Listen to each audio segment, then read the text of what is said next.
Welcome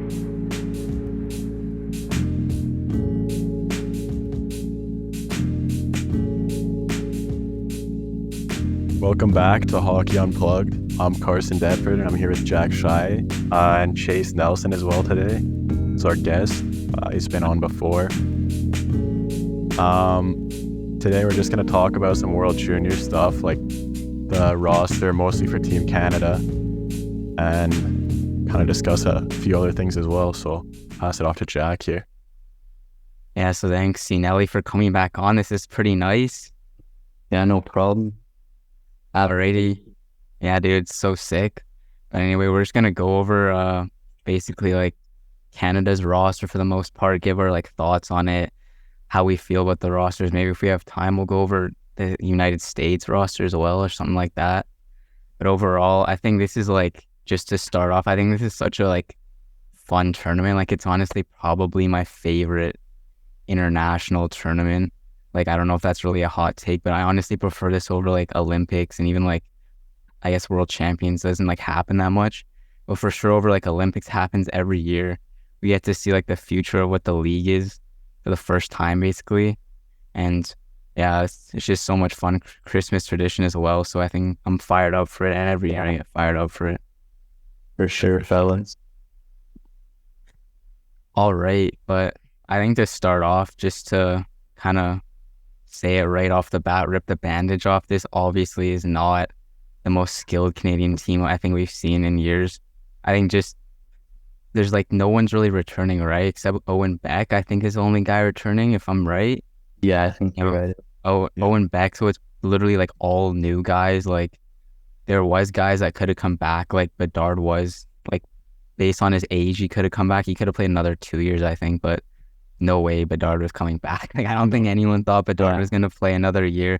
But guys like Gunther too, like I think a lot of people just weren't coming back because last year was like all those guys were basically almost NHL ready already. Like a lot of them could have been on their NHL teams, or they're like too old now, like Gunther, Othman, even Shane Wright I think was eligible.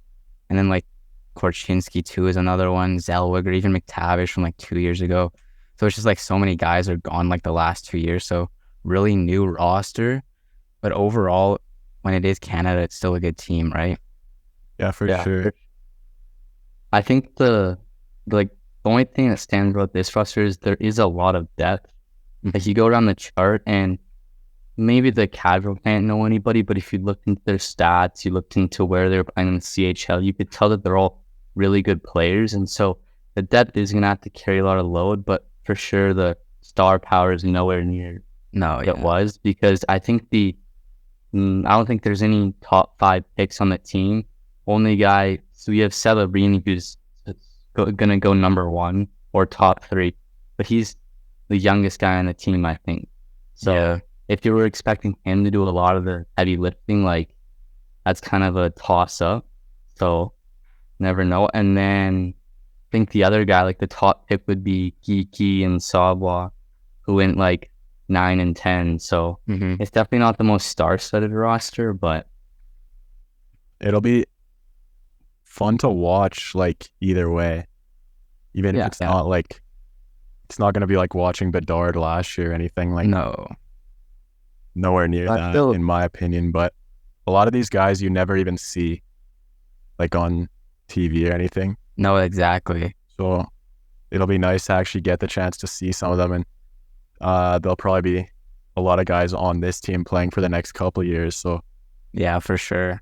I think like, I think that's like another thing too. I just love about World Juniors is it's like this is like the big stage for like the junior guys, obviously, right? Aside from like if you're playing in the CHL Memorial Cup's really big, but like the World Juniors where you're really like on the stage and like we get to see like all these guys for the first time. So that's super exciting. What was I gonna say? And there's something else I was gonna say.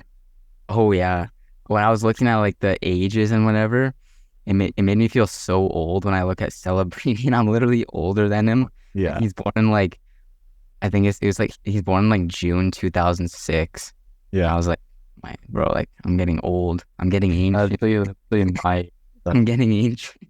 Yeah, it's crazy. Like I feel like when I was younger, these guys seemed like they were all like so. I know, right? Like I would never have thought at when I was like 12 watching the World Juniors, they seemed so much older than me, but it's like now there's another Celebrini that's younger than me, but next year, think Celebrini is the only guy younger than me too, but yeah. In the next couple of years, I'm gonna be older than like the entire roster. Yeah, exactly. Yeah. Like 4 years, gonna be like not even eligible anymore. I just wanted to say you guys had like good points, like seeing all these guys for the first times, because even if you're not like, die hard for World Juniors, but if you have prospects of your team, like you get more chance, like more spotlight to see them and how they progress and like a bigger spotlight for them. And so like, it's interesting in so many ways. That's why like I as well love World Juniors. It's just the perfect opportunity for like a ton of fans. Yeah. And I'm so excited for Toronto Maple Leafs to glaze this year. Because they have Minton and who's the other one? Minton and Cowan. Yeah. Just getting them to like glaze, like perfectly glaze their. If they score and just get ready for the TikToks, it's gonna be like a greasy backdoor, like 50 edits of Easton Cowan goals. I mean, if Canada wins, I don't care. If Canada wins, I don't care either. Yeah. But something else I want to mention, like about this team, or this kind of happens every year. Like I always find myself complaining about this. But why are teams so scared to release like their young guys? Like for example, like these are just some guys. Like I have a list here of like some guys that were eligible to play for this team and could have been like realistically released, but their teams are just too rattled to do it. So obviously Zach Benson's a big one. Like, and that was like probably the most realistic one too. And then Matthew Portros, I think that's how you say his name, the Boston guy, kind of came out of nowhere this year, honestly. I think he was a second round pick in 2022, I want to say. So he's 19, like pretty young. But if he was allowed to be released, I'm sure he would have been a lock for the team. Kevin Korchinski, another one. Like the Blackhawks are brutal. Like why are you scared to release him? You don't need him, bro. You guys like don't need him. And then even Fantilli and like Wright were kind of like pretty unrealistic, but still guys that are like the team suck. And like Wright's not even on Seattle right now. Yeah. Like Wright especially is crazy. Why would they not release it? I know. The only thing like that I think is like I get like Boston, like if you're competing actively, and Hot Rod is like a big part of that, and I get it. But yet again, like for Benson and all these guys, even if you are competing, they're 18 years old, so they're probably not making that huge of a difference on the NHL team. And I get like the injury concerns and them being away for 2 times, but it would be just like as they're playing NHL games, which is way more physical because you're facing Ryan Reeves is just gonna rock you're gonna rock your young player. Whereas this is a chance for them to get not only gain confidence and like be put on the spotlight, get a elevated role in another spot. Like it's gonna develop them as well. They're not gonna lose development at all. And just the injury risk is the same as if you're playing an NHL game or whatever. And just it seems like in recent years, no NHL teams want to release their guys. I know. Like, I think, do you remember in the 2021 playoffs when Doc got injured? Kirby Doc, like he broke his wrist or whatever. I think that's like scaring a lot of teams away too. Because he never really fully recovered with the Blackhawks from that. So yeah, and he was the captain. Yeah. I'm sure he would have won gold, like going back if you think about it, like because he was like the most like NHL ready at that point. Even like Dylan Cousins, who at that point was still considered like a prospect, was like our best player. I couldn't imagine what Doc would have done if he was playing. That was a heartbreaking year. Yeah, it was, because we lost to Zegers too. Zegers and all those guys in the goal game. I still remember that like so vividly. But anyway, going back to like I understand, like I think that I'm most mad. I think everyone can agree, like we're probably the most disappointed that Benson wasn't released to go to the World Juniors, because like we didn't even expect him to be on the Sabres this year. Like he's only 18. Yeah. Is he even consistently playing with the Sabres? I think he is actually. Yeah. Especially now with like the Skinner, because Skinner got injured I think a couple nights ago. So he's moved up a little bit.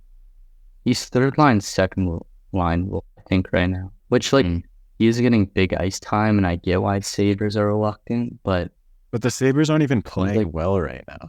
That's what I mean. Like that's what it's not like I know they want to be like win now, but like if like an 18-year-old Zach Benson isn't gonna push you over the hump, like without Benson for December, we're not making the playoffs. They're not making the playoffs anyway, right? Yeah, like, and that's no shot on Benson. Like, he's a great player, but he's just so young. Like, he's not pushing them over the edge. My Rosin is so like fun. Playing time. Wait, sorry, what'd you say?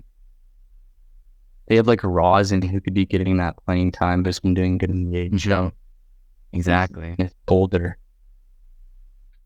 I was just gonna say it'd be so fun to watch Benson on Team Canada. It's been fun to watch in the NHL so far. Even like imagine it between the legs, like gold medal game. Yeah, but you'll gotta send. But I think too, just because he has like his old like Winnipeg Ice teammates like Savoy and Geeky on the team too, like getting that like Winnipeg Ice top line, like because the chemistry's already there, would have been so yucky. Like I just it still bugs me right now. That'd be a big like advantage for Canada if your top line has already played like 2 years together. Exactly. Dominated the WHL against like similar competition. Obviously the European guys might be a bit more physical, so where they came from, but like that would just be like they'd already have such a head start. Like the first couple games they'd already be buzzing. Yeah, that's kind of one thing I wanted to mention with the US too, is they have that like I don't remember what team they are, but they have like the Leonard, Will Smith, and Gabe Perreault line. Yeah. Like we could have had our version of that with like Benson, Geeky, and Savoy. So I think like that is given US. I think that's honestly their X factor. I think is those three guys that all went like they all go no, Perreault went like 18th, right? He won like 20th. Yeah, 20th. So I mean he's all like first round picks. Like all those, he's taken up a step up as well this year. Exactly. And like Benson, Savoy, and Geeky are all like top like 15 picks. So like imagine what that would have been like. Yeah, I don't know. What do you guys think for like Canada in this tournament? Because obviously it's not the most skilled roster on paper. And like, because last year was obviously Bedard and he had to do some heavy lifting at last year, and like we had such star power, but this year without that elite star power, what do you think is like the difference maker? It's gonna get us over the hump. I think for me, I was just looking at like sort of the way, and I was just like researching like the way that Team Canada was constructed, and they've kind of like I think I already told you guys this. They kind of constructed themselves in like sort of like a Sutter hockey style, like 2011, 2014, like LA Kings, like brute hitters, and like their decor is like huge. Like I think one of the guys is like 6'7". Like I'm sure like the average height of the decor is like 6'3". So I think that's probably their X factor for me, is just like not really like a single player, but just like the physicality and size that's on their team. They can like bully anyone around. Like US, like 5'9" Will Smith, like get out of here, buddy. Yeah. I think that Nate Danielson gonna crush him in like neutral zone or something. I kind of want to like add on to that, like with my X factor, and I was thinking like Denton Matejchuk, because obviously this is like a loaded like decor World Juniors with like, because Sweden has like Pelika and Wall and Rose. Like they have such a nice decor, but like I feel like Matejchuk could be the best defenseman in the tourney, because not only is he huge, but he's over 1.25 points per game in the WHL, so already playing in similar competition. He got drafted like 12th overall. Yeah. And I don't think any other defenseman at the top of my head went that high other than Wallander, because he's such a huge specimen. I just think he could honestly be such a difference maker. I'm really excited to see him, because I was actually going to ask you guys, kind of like, I guess I'll ask you now, like, do you think Matejchuk then is that like number one go-to defenseman for Canada, sort of like what Zellweger and like Korchinski were last year? I think so. Like, I think he will be PP1, and maybe not like the offensive prowess that Zellweger would have at like the blue line and his finesse, but I think honestly better defensively and more physical. And I feel like Canada's going to be like a tough team to play, because they'll just wear you down with that physicality. Kind of like maybe what like Czechia was last year. Yeah. Because obviously they had some like top guys with like a Jiricek sort of, right? Yeah, that's what I mean. He kind of is like a Jiricek. Exactly. Both of them are on Columbus. Exactly. They have such a good future too. And then just like Gaudreau and like Laine kind of awkwardly like ancienting around on that team. Canada's Carson, going to be what like do you think? such a physical team this year, I think. Like so many, like there's not a guy under 170, like weight wise. Oh, really? Yeah. Actually, a lot of big boys. I didn't even know Savoy was that big, bro. Because Savoy's pretty small. He's like 5'9". Yeah. Probably like this one of the smaller 5'10", guys. 176. Jeez. So I'm just looking right now. I think the shortest guy is 5'9". That'd be like Minton or something. Dumais. Oh, Dumais. Yeah, Dumais. Gordon Dumont. Yeah. And he still weighs 174. Like, yeah. So it's pretty obvious what they build their team out of. yeah. Like the average height is like 6 foot. Then they have guys like Warren 6'6". I don't even know how to pronounce this, but this guy's 6'7". Maverick something. The decor, I think Lamoureux, right? Yeah. Maverick Lamoureux. Yeah. Yeah, like it's a huge team, and I feel like Canada every year tries to kind of like create a team like this, but because there's always so much star power, they can't really like fully do that. Yeah. So this is like the first year where I think they fully like embrace like Sutter hockey, if you want to call it that. I don't know, like just brute hockey, I guess. I just want to say there's like a way more Q guys on this team in like other years. What do you mean like Q? They have like from the Q. Oh, QM. Oh, okay, I see. Yeah. Because usually the WHL dominated, like especially recently, and OHL, but like on the decor alone, you have Leno and Lamoureux, and then you have Rousseau is probably going to be the starting goaltender. Yeah. I think I'm really excited also to see that Lunio kid, the Ducks prospect. Yeah. Because I think he has some NHL. Yeah, I think he has some NHL time. Yeah, I think he has a little bit of time. So I think he's gonna be. I think him and Matejchuk on D. Like, I'm like really excited to see those two guys specifically because probably the like high ceiling out of the all our D. Be pretty filthy. But anyway, I kind of want to ask you guys, or just kind of mention about the goalies. Like, I don't really know the goalies too well or anything, but who do you guys think is like gonna take the starting role for starters?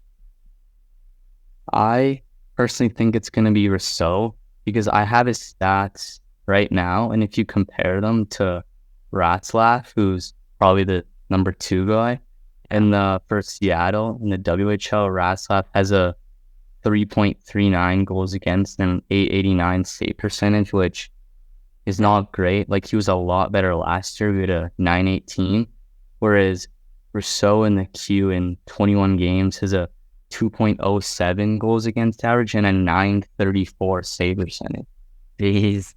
So, like, I feel like he has to start it, but also last year, like, you know how, like, goaltending was a big issue for Canada, and we started with, like, the Goudreau guy, and then Millet, who stepped it up. Yeah, I could see that. Like, I don't think there's a definitive chance that Rousseau will be the starter just because of his stats. I think they'll honestly just see who's playing better, and usually the first games are kind of experiment for that. Yeah. So I feel like Canada kind of always goes into this tournament with like no-name goalies. Like last year, obviously, like I kind of knew who Goudreau was, and I think Milic too. Like, did Milic play the year before? I think he did, right? I think he played in 20. I feel like he maybe did. So like, you know, like we never have those like big names. Like I think the US have like one big guy. I can't remember what his name is right now. But like even like especially Europe, they always have like big names too. Slovakia's the Adam Gajan guy who won boy last year. That's so like exactly. So he was crazy last year. That was. But I kind of love like with Canadian goaltending, and it's like there's always just a guy that steps up and plays insane. Like Milic last year obviously was like went off. And if you think back to like 2021, which is like really like recent, like Devon Levi, like did anyone know who he was before that tournament? Exactly. Like he went off, and like now he's considered like one of the best goalie prospects in like the next Carey Price. So it's like I'm excited to see like can one of these goalies maybe do something similar like that? I don't know. Yeah, I'm really hoping. All right, so kind of a little segment here for maybe like more casual people, or just I guess because there's so many new guys. Like I'm sure a lot of people don't know the guys on this roster, but I have I have a few guys, but I'll just list off one here of players I think you should watch and will be a major part of Canada's team, especially if we go on to win the tournament. So first is Matt Savoy. So he's 19-year-old right now. He turns 20 like in the tournament. So I think he's like the oldest player in the tournament as far as I know. He was drafted 9th overall in 2022 by the Sabres. He played on, we kind of mentioned this already, played on the Winnipeg Ice with like Benson and Geeky, who's another one of his teammates here in Canada. And now he's on the Wenatchee Wild, which is just the Winnipeg Ice that relocated. But Savoy is like my favorite prospect. Like I can't remember if I've glazed him before on this podcast or not, but he's by far like my favorite NHL prospect. If you want like an NHL comparison, he reminds me a lot of how Matt Barzal plays. He's right-hand shot. He plays center, but probably should be a winger, honestly. Super quick, just top end speed is like as elite as you can get. Passing's insane and just quick hands, deceptive, like it's all there.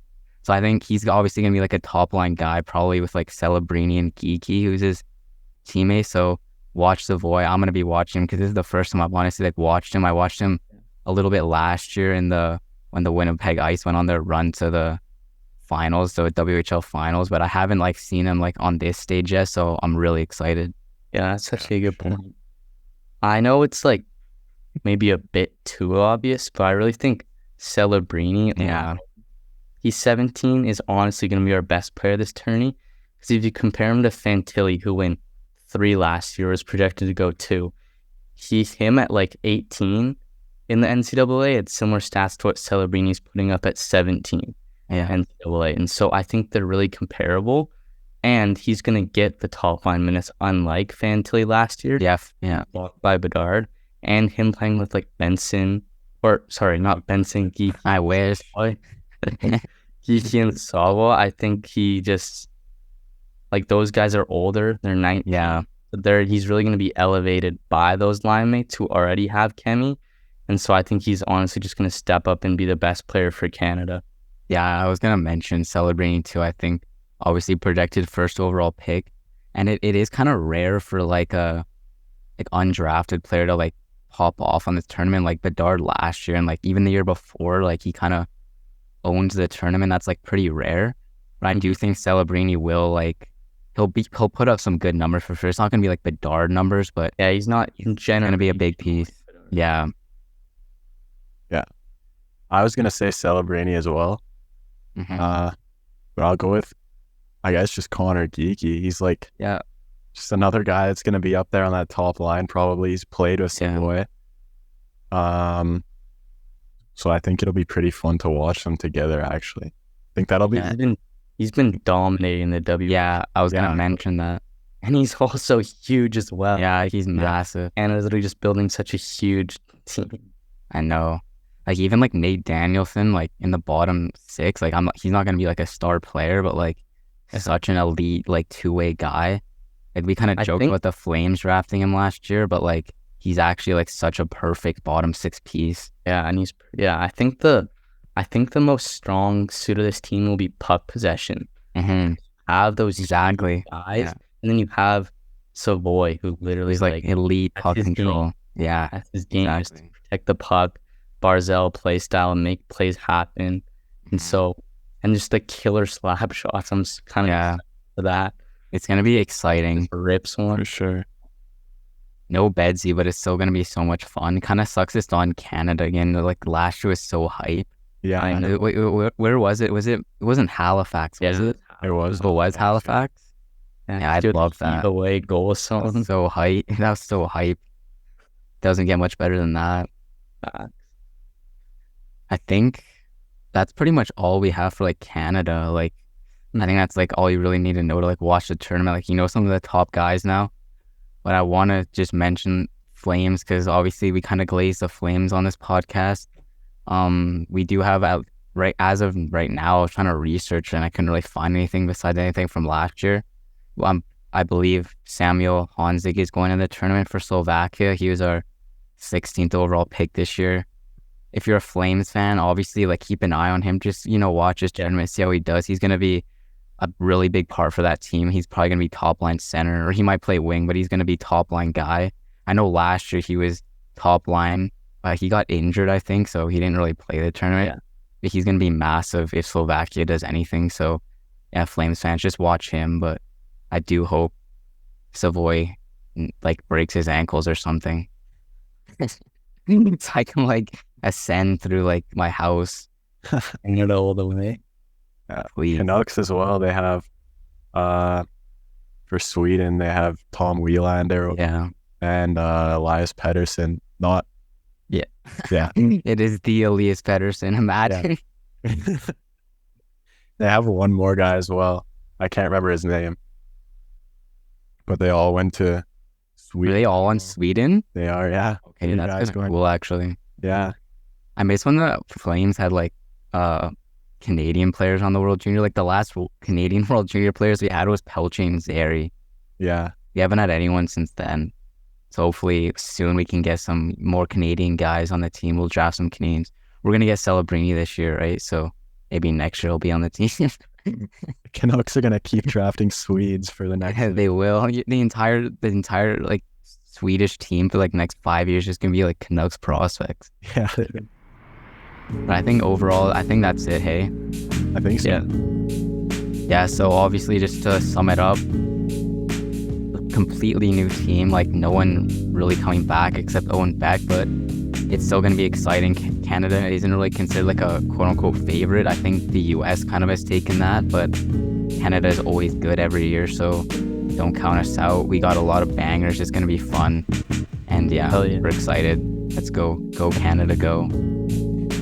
Maybe we'll do like a podcast like at the end and we'll like react. Hopefully we're happy. Yeah, back to back. Would be sick.